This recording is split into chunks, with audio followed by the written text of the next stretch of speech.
ओम गणेशाय नमः। नमस्कार, मैं अविनाश सिंह। आज हम बात कर रहे हैं मीन राशि और मीन लग्न के जातकों के विषय में। कैसा रहने वाला है मार्च का महीना मीन राशि और मीन लग्न के जातकों के लिए। यदि आपकी चंद्र राशि यानी कि चंद्रमा 12 नंबर में लिखे हों कुंडली में कहीं भी, तो आप देखिए, या 12 मीन राशि आपकी पहले घर में बनी हो तो देखिए लग्न से ज़्यादा सटीक होगा। इस समय ग्रह गोचर आपका राहु बुध शुक्र आपके लग्न में ही है मीन राशि में, जहाँ की शुक्र वक्री होंगे पहले ही दिन, दूसरे दिन से 2 मार्च से। बुध आपके लिए काफ़ी दिनों तक यहीं पर हैं, लग्न में ही विराजमान है, लेकिन नीच के होते हैं यहाँ पर लगभग 70 दिन तक यहीं रहेंगे, 69 डेज तक। और पहले 15-16 दिन तक नॉर्मल रहेंगे अभी नीच के, और फिर बाद में वक्री होंगे तब तो ठीक है। इनका बुध का असर शुरुआत में ही ज़्यादा रहता है, तो शुरुआती दिन जो 15 दिन है आपके जीवन के, वो आपके व्यवसाय के लिए, वैवाहिक जीवन के लिए या भूमि भवन वाहन से सफलता प्राप्त करने के लिए या निर्णय लेने के लिए उतने सही नहीं होंगे, क्योंकि बुध आपके लिए चौथे घर के स्वामी है।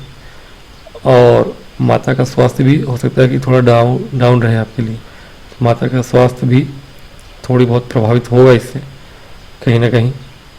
व्यवसाय के लिए इस समय, इस महीने में थोड़ा सा अच्छा नहीं लग रहा है, या वैवाहिक जीवन के लिए भी कह सकते हैं मीन लग्न के लिए विशेष रूप से, क्योंकि आपके वैवाहिक जीवन वाले या पार्टनरशिप के व्यवसाय के भाव में ही चंद्र ग्रहण लगेगा आपके 14 मार्च को, होली के दिन ही, जो कि उतना शुभ नहीं माना जाएगा। उसका असर कम से कम हफ्ते भर पहले और बाद में भी रहता है। तो मिड मार्च का जो 10 दिन होगा, 10 मार्च से लेकर 20 मार्च तक का समय, वो दोनों ही चीज़ों के लिए सही नहीं होगा, ना तो व्यवसाय के लिए ना ही वैवाहिक जीवन के लिए। सूर्य और शनि दोनों ही आपके लिए 12वें घर में है। 12वें घर के सूर्य ठीक है आपके राजयोग बना रहे हैं, हर्ष योग बना रहे हैं, क्योंकि षष्ठेश हैं और हर्ष नाम का राजयोग बना रहे हैं। कोई दिक्कत नहीं, कंपटीशन के लिए अच्छा है। कंपटीशन वाले एग्ज़ाम अगर हैं आपके, और विशेष रूप से बाहर जाकर एग्ज़ाम देना है आपको, एक राज्य से दूसरे राज्य में जाना है, और फिर एग्ज़ाम है, कोई कंपटीशन का एग्ज़ाम है, और वो भी गवर्नमेंट जॉब में, उसमें सफलता प्राप्त होगी, तो स्टूडेंट के लिए अच्छा समय है। लेकिन उसको प्राप्त होगी जो मेहनत करता हुआ है पिछले 2 वर्षों, क्योंकि शनि की दृष्टि रही है पिछले 2 वर्षों से। 2 वर्षों से शनि की दृष्टि होने के कारण आपके षष्ठ भाव पे कंपटीशन का जिन्होंने तैयारी करा है 2 वर्षों में, उनके लिए सफलता प्राप्त करने का अच्छा समय है। और कहीं ना कहीं सूर्य गवर्नमेंट को दिखाते हैं, गवर्नमेंट जॉब के लिए बहुत अच्छा समय है स्टूडेंट के लिए, लेकिन उनके लिए जिन्होंने तैयारी करी है। भूमि भवन वाहन का समय तो अच्छा है आपके लिए। बुध हालांकि नीच के हैं, लेकिन कभी कभी क्या होता है, नीच का ग्रह भी बड़ी सफलता दिला देता है। तो हो सकता है कि नीच का ग्रह आपके लिए कोई बड़ा काम करा दे, कोई बड़ी लॉटरी जैसी प्रॉपर्टी मिल जाए आपको, या पैसा कहीं आपने निवेश किया था प्रॉपर्टी में, वो पैसा अचानक से आपको मिल जाए, ऐसा भी होता है। जरूरी है कि बुध आपको नुकसान ही कराए, क्योंकि मंगल मार्गी होके बैठे हैं। मंगल आपके लिए भाग्येश है, धनेश है, तो भाग्येश और धनेश हो के मंगल मार्गी होके अगर चतुर्थ में बैठे, मार्गी मंगल का प्रभाव मैंने बताया है सेकंड वीडियो में, इसका लिंक मैं भेज दूंगा, देख लीजिएगा। मार्च तक, यहाँ 2 अप्रैल तक मंगल मार्गी है, बाद में फिर आपके चौथे भाव में पंचम भाव में आ जाएंगे। भूमि वाहन के कारक होते हैं मंगल। भाग्य से आपके धनेश है, तो भाग्य साथ देगा आपका। भूमि वन वाहन से संबंधित काम करते हैं आप, या प्रॉपर्टी का काम करते हैं, या सुख, माता का सुख मिलने की संभावना है। अब इस महीने में हो सकता है बाहर कहीं रह रहे हो आप, तो आप अपने वापस घर आएँ या माता के साथ रहने का अवसर प्राप्त हो। मंगल है, हालांकि थोड़ी बहुत स्वास्थ्य में भी चिंता रहेगी आपको माता से संबंधित, फिर भी हो सकता है आप अपने घर का सुख मिले, मतलब अपने पुराने घर में या कहीं बाहर रह रहे थे, वापस से घर आने का संभावना बन रहा है यहाँ पे। कि वापस आके अपने घर में बिताएं ये समय आप मार्च का महीना। ऐसा भी हो सकता है, जरूरी नहीं कि भूमि वन वाहन का ही प्रॉपर्टी डीलिंग का काम करने वाले के लिए सही है। अगर आप नहीं भी करते ये काम तो भी समय अनुकूल है आपके लिए। आप नहीं करते, आपके हस्बैंड करते हैं, उनके लिए प्रॉपर्टी के लिए इन्वेस्ट करना अच्छा रहेगा। लेकिन हाँ, ध्यान रखिएगा 20 मार्च के बाद ही करें तो अच्छा रहेगा। अगर निवेश करना भी है, प्रॉपर्टी खरीदना है, भूमि वन वाहन से जुड़ा हुआ कोई भी काम करना है आपको, कोशिश करिएगा कि मार्च 20 के बाद का काम आपके लिए उत्तम है। और क्योंकि बुध अभी तो नीचे हैं, बाद में वक्री होंगे 15 तक, तो शुरुआत में वक्री ग्रह बली हो जाता है तो उनका नीचे तो थोड़ा कम होगा, उनके अंदर बल आएगा। उसके भी एक हफ्ते बाद 20-22 तक अगर करते हैं भूमि से जुड़ा हुआ काम तो थोड़ा सोच समझ के लेकिन करना है। बुध वक्री है, बुध वाणी और बुद्धि दोनों ही के कारक हैं, तो कहीं ना कहीं कोशिश करिएगा कि सोच समझ के ही डॉक्यूमेंटेशन करें। ज़मीन खरीद रहे हैं या जो भी प्लॉट खरीद रहे हैं या मकान खरीद रहे हैं, कुछ भी कर रहे हैं। व्यवसाय के लिए अच्छा समय नहीं है, क्योंकि व्यवसाय के स्वामी हैं नीच के हो चुके हैं बुध, तो ऐसे समय में हो सकता है कि थोड़ा धंधा मंदा चले आपका, या फिर अचानक से बढ़ भी जाए।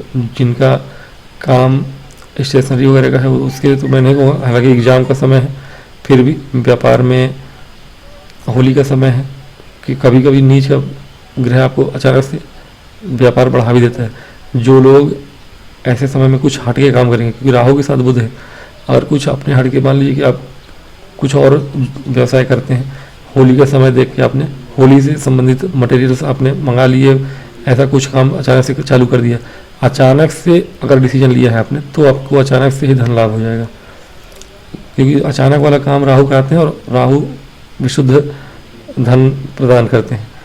और धन प्रदायक मंगल भी हैं जो कि आपके परिवार के भाव में बैठे हैं। परिवार का फैमिली बिजनेस है, कोई आपका फैमिली बिजनेस है, कोई सोच समझ के हालांकि करना है आपको, उसमें थोड़ी परेशानियां आ सकती हैं, लेकिन अगर आउट ऑफ द वे जाके काम किया आपने, आउट ऑफ द वे मतलब फैमिली बिजनेस है, फैमिली बिजनेस कुछ और है, मान लीजिए कि आपका हार्डवेयर का फैमिली बिजनेस है, हार्डवेयर से इतर जाके आपने कुछ अचानक से नया फंड लाया अपने बिजनेस में, तो वो अचानक से ही ग्रोथ मारेगा।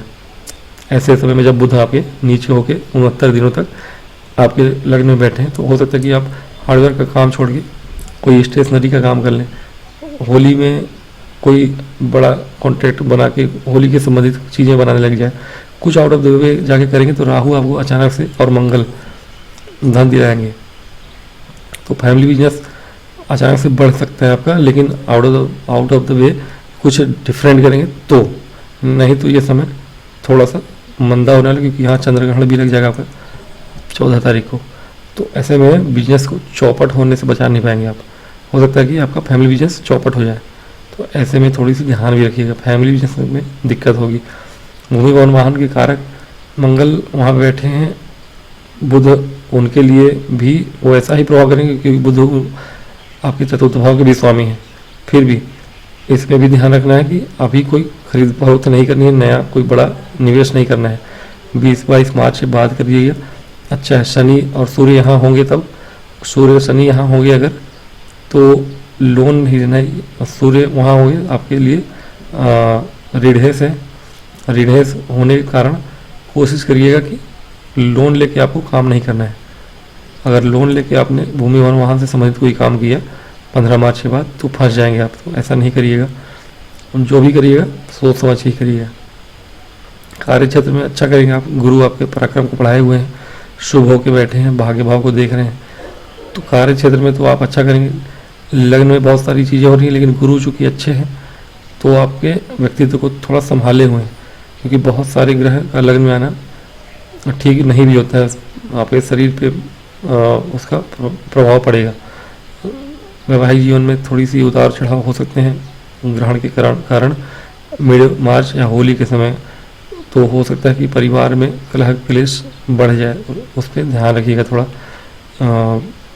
ग्रहण के समय का समय अच्छा नहीं है, होली के आसपास का समय अच्छा नहीं रहेगा वैवाहिक जीवन के लिए, और ना ही लव लाइफ के लिए, दोनों ही समय अच्छा नहीं है। लव लाइफ के लिए भी अच्छा समय नहीं है, ब्रेकअप वगैरह हो सकता है, चीटिंग वगैरह हो सकता है पार्टनर से, क्योंकि शुक्र वक्री हैं, चंद्रमा आपके ग्रहण लग रहा है, चंद्रमा आपके पंचमेश है।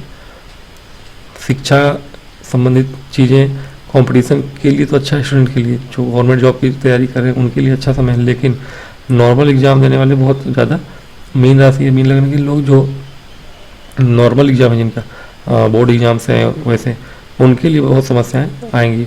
मन से परेशान रहेंगे, व्यथित रहेंगे, थोड़ी सी चिंतित रहेंगे। मिड मार्च के समय में एग्ज़ाम है अगर आपका, तो मीन राशि वालों के लिए। और बाकी कुछ चीज़ें हैं जो अच्छी हैं आपके लिए, लेकिन हाँ हर चीज़ में सोच समझ के ही काम करना है आपको। गुरु की हालांकि दृष्टि रहेगी आपके षष्ठ सप्तम भाव पे, थोड़ा सा मैरिड लाइफ में बचाएंगे वो कहीं ना कहीं, तो ठीक भी है। लेकिन फिर भी कोशिश करिएगा कि अपनी तरफ से बहुत ज़्यादा एफर्ट ना डालें, बहुत ज़्यादा एफर्ट डालें मतलब कि जितना हो सके शांत रहें, नॉर्मल रहें, तो ही आपके लिए ये समय अच्छा अनुकूल जाने वाला है। गुरु की दृष्टि आपको बचा ही लेगी। या व्यवसाय आपका बहुत ज़्यादा फैमिली बिजनेस है या जो भी है उसमें उतार चढ़ाव नहीं आएगा।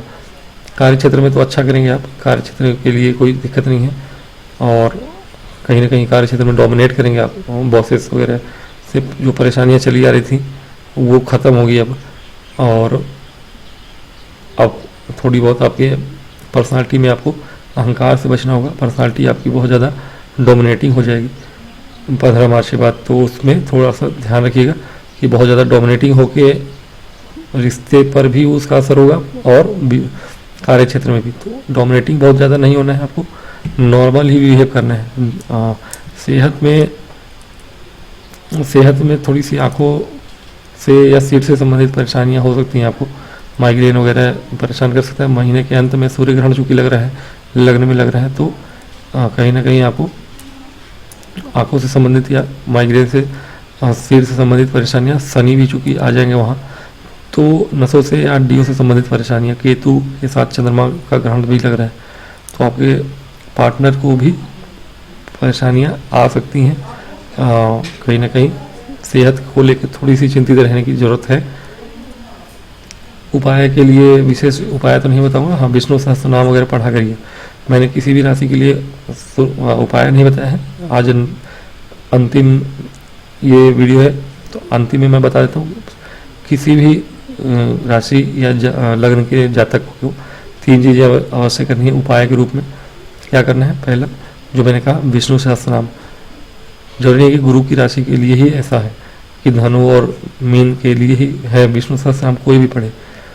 हनुमान चालीसा जरूरी नहीं कि मेष और वृश्चिक वाले ही पढ़े, मंगल वाले ही पढ़े, नहीं, सबको पढ़ना है। विष्णु सहस्त्र नाम, हनुमान चालीसा, दुर्गा सप्तशती जरूरी नहीं है कि वृषभ और तुला के ही लोग पढ़ें। दुर्गा सप्तशती तीसरी पुस्तक है। चौथा आप रामचरितमानस पढ़ सकते हैं, या फिर हनुमान जी का पंचम जो आपका रामचरितमानस का पंचम सर्ग है आपका, उसका अध्ययन करें। तो ये 3-4 चीज़ें ही पढ़ेंगे ना, वो बहुत है, किसी भी उपाय से बड़ा है। हाँ, गणेश जी की पूजा करें। इस महीने के लिए गणेश जी की पूजा करना मिथुन और कन्या लग्न के लिए विशेष रूप से जरूरी है, और सबके लिए ही जरूरी है, क्योंकि बुध का 70 दिनों तक के लिए नीच का होना, वक्री होना, फिर मार्गी होना, तो ये थोड़ा सा आपको कष्ट में डालेगा। तो बुध का उपाय जरूर इस महीने करें, और कोशिश करें कि गणेश जी की उपासना करते रहें। शंकर जी पे जल चढ़ाना, गणेश जी की उपासना करना। बाकी मैंने कहा हनुमान चालीसा, विष्णु सहस्त्रनाम, दुर्गा सप्तशती, इन तीनों का पाठ करते हैं यदि, तो कोई भी ग्रह नक्षत्र आपके लिए बुरा नहीं होगा। और बाकी अच्छा है। मीन राशि के लिए भी चीज़ें अच्छी हैं, उत्तम है। धन प्राप्ति होगी आपको भूमि भवन वाहन से, तो कोशिश करिएगा, सोच समझ के काम करेंगे तो धन प्राप्ति होगी। और पर्सनालिटी आपकी ज़बरदस्त रहने वाली है। सेहत पे थोड़ा ध्यान रखिएगा। वैवाहिक जीवन में, व्यवसाय में, इन 2 जगहों पर थोड़ा सा ध्यान दीजिएगा कि आपको बहुत ज़्यादा कोशिश नहीं करनी है मिड मार्च में। बाकी सब अच्छा है, उत्तम है। शनि की 7.5 का दूसरा फेज़ चालू होने वाला है आपके लिए, तो कोशिश रहेगी कि आप रेगुलर कंटिन्यू या तो हनुमान चालीसा पढ़ें ही, या तो फिर रामचरित का 5वां आपका जो सर्ग है वो पढ़ें आप, ठीक है, सुंदरकांड। तो ये आपके लिए उत्तम रहेगा। तो आज के वीडियो में इतना ही, मैं मिलूंगा नेक्स्ट वीडियो में। तब तक के लिए कृपया लाइक और सब्सक्राइब करें। नमस्कार। ओम गणेशाय नमः।